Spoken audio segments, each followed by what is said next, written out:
So, memory can be broken down or categorized in a number of different ways. Of course, the one of the simplest ways to break it down is just to talk about short versus long-term memory.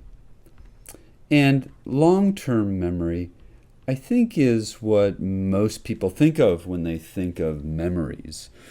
Short-term memory is memory, sometimes called a memory trace, and I think that word trace gives you an idea that short-term memory is really doesn't last very long. Numbers vary, but up to a minute or a few minutes. If you notice in Murray and Clark, they categorize memory in other ways, and these are ways that are commonly seen in clinical practice. They're ways that categorizations that are commonly seen in neuropsychological reports. And let's start with long-term memories. I know it seems a little bit odd because we've got a short-term memory here, but let's start with long-term memories and how they're categorized. The first step of categorization we can take is between declarative memory and non-declarative memory. And declarative memory is even closer to what we think of in a layperson sense of what memories are, right? Memories for events, memories for facts, etc.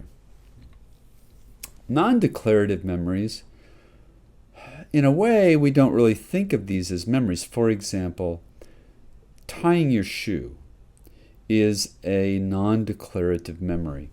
At one time, when you were very, very young, you had to consciously remember the steps that you needed to take to tie your shoe. But after a while, that skill became quite automatic. And that is what we call a procedural memory. So procedural memory is kind of like learning how to ride a bike, right? You never forget how to ride a bike. Procedural memories are skills that we learn, and so procedural memories tend to include an element of motor skills, sometimes to a lesser or greater degree, some additional cognitive skills. I suppose you could say that counting is a kind of a cognitive skill that is also a procedural memory, because you don't really reflect on how to count, you just count. So I did not put in this diagram classic conditioning, which is mentioned in your text. And the reason I didn't put it in there is because we don't really deal with it in speech pathology land. Perhaps psychologists, that might be more interesting for them, but we don't really deal with it, at least not from my experience. And really, procedural memories, that's something more that OT, occupational therapists, might be concerned with rather than us. So let's come back to declarative memories. And we can divide declarative memories into semantic memories and episodic memories. Episodic memories are all your time-based memories. And really they're memories for events. Okay. Semantic memories, on the other hand, are memories for facts and other sorts of essentially knowledge. Okay. In school, we're really focused on semantic memory, filling up those semantic memory stores with speech pathology concepts and terms, etc., etc. a type of episodic memory, and one that you'll see people with TBI often have difficulty with, and that is prospective memory. Prospective memory is kind of like to-do memory, right? Remembering to do something in the future, hence the term prospective. So our individuals with prospective memory problems forget that they need to do something in the future. They won't make their therapy session. They will miss appointments, etc., etc. Now, prospective memory is fairly treatable, at least with in a compensatory way, particularly now with devices like iPhones, smartphones in general. It's not hard to augment poor prospective memory with to-do applications, etc. Coming back up here to short-term memory. Now, Murray and Clark kind of suggest that short-term memory is a form of working memory. In my experience, you often see the short-term memory, as we'll describe here, and working memory as being described as kind of two separate cognitive functions, or working memory as a subsection of short-term memory in general. Let's not get too hung up on what fits under what when it comes to these two kinds of memories. The important thing is to realize what they are. And of course, short-term memory is that initial, immediate memory trace. If I asked in a testing situation, when we're working with clients, we often test this function by doing a digit span task, right? So how many numbers can you remember? I'll say a string of numbers to you, 1, 8, 5, 7, 3, right? And then you repeat it back to me. You've just demonstrated a short-term memory ability. Now that short-term memory ability has a buffer or a certain amount of capacity, right? I've heard it said that's why our phone numbers are as long as they are, because any longer and it exceeds normal short-term memory capacity. Short-term memories may or may not become long-term memories, right? Depending on a whole host of things that we'll talk about in a little bit when we get into encoding of long-term memories. Working memory is an interesting and very important cognitive function, and one I think that particularly in terms of training memory skills, training working memory is getting a lot more attention these days. And you're seeing some companies out there actually promote different forms of working memory training. Even a lot of the quote-unquote brain training applications out there that are available focus on working memory. Working memory is simply that short-term memory held in mind long enough to do some mental operation on it. So the super common example of working memory is doing math in your head, right? If I just said, what is 125 plus 319?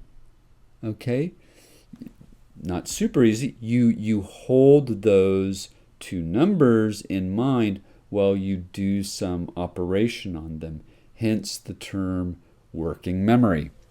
Now, unless I was to suggest that I might ask you the same question the next day, there's not a very good chance that those numbers that I asked you, that 3 days from now that you would remember it. In other words, they wouldn't go into long-term memory.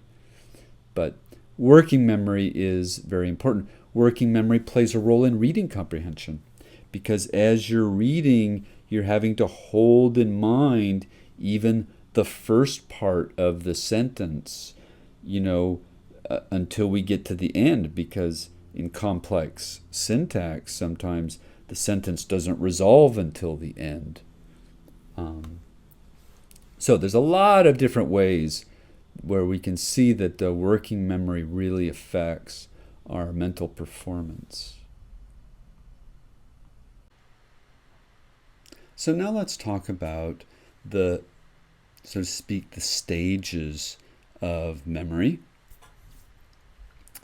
And there are really basically three stages that we can talk about, or aspects of memory that we can talk about. There is encoding. So encoding is the forming of a memory. And then we can talk about storage. So we have to encode a memory in order for it to be stored. And of course, there are times where we want to recall a memory.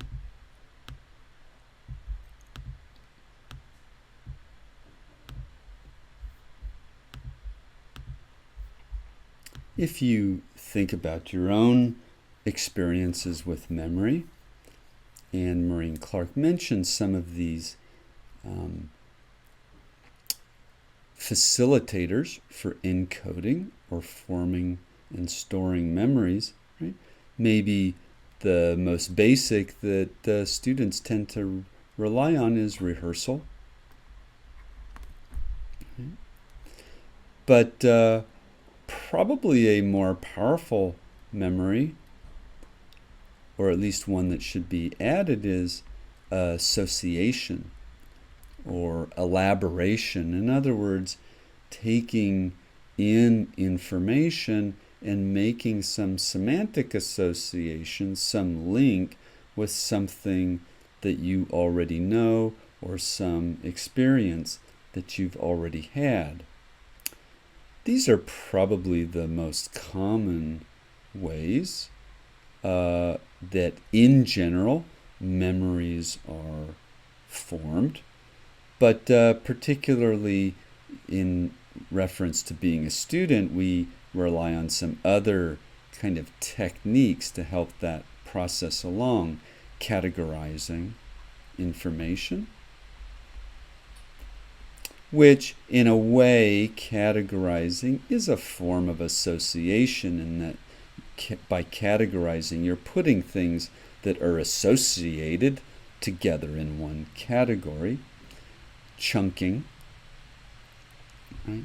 Which is kind of a strategy of saying, okay, I know I can only manage a certain amount of information at a time before I get into overload and the whole thing falls apart. And so I'm going to manage my processing of this incoming information in chunks, or I'm going to associate things in chunks. And so I hold, instead of holding a big continent worth of information in my mind, I'm holding together a series of islands of information, chunks of information.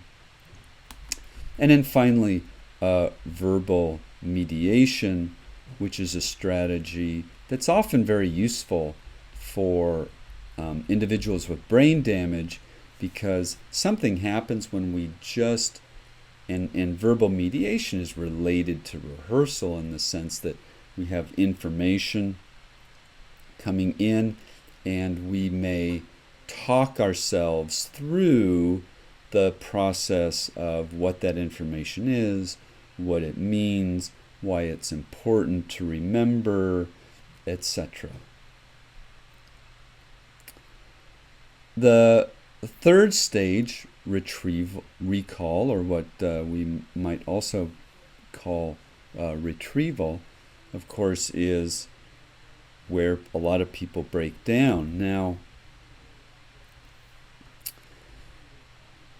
people can break down at different stages of memory processing. So, for example, we can have patients who they encode and store fine, okay, but they have a terrible problem with recall.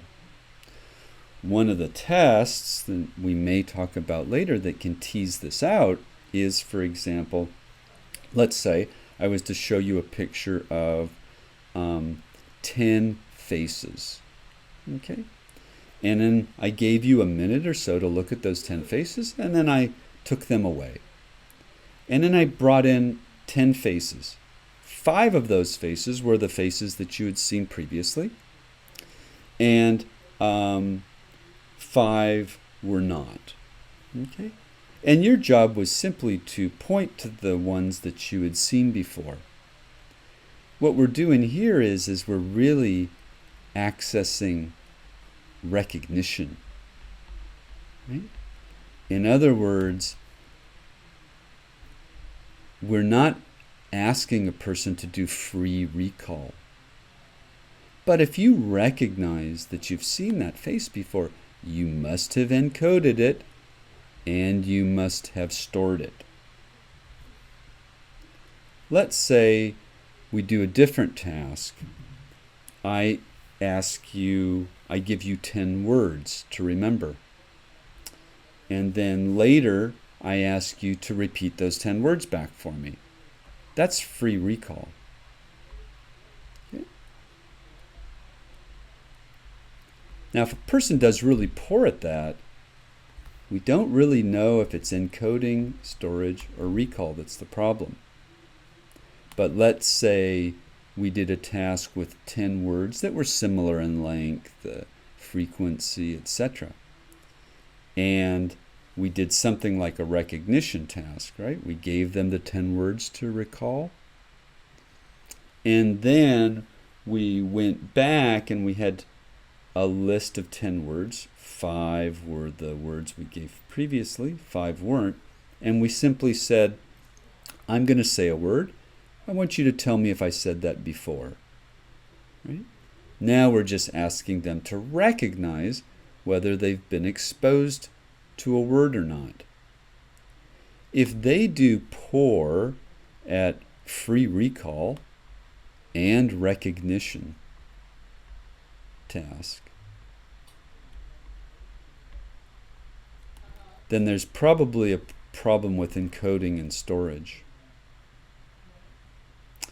If, on the other hand, they do great with recognition, right? So we just have a problem with free recall, then we might think that this stage here is working okay, but something is happening with their ability to recall.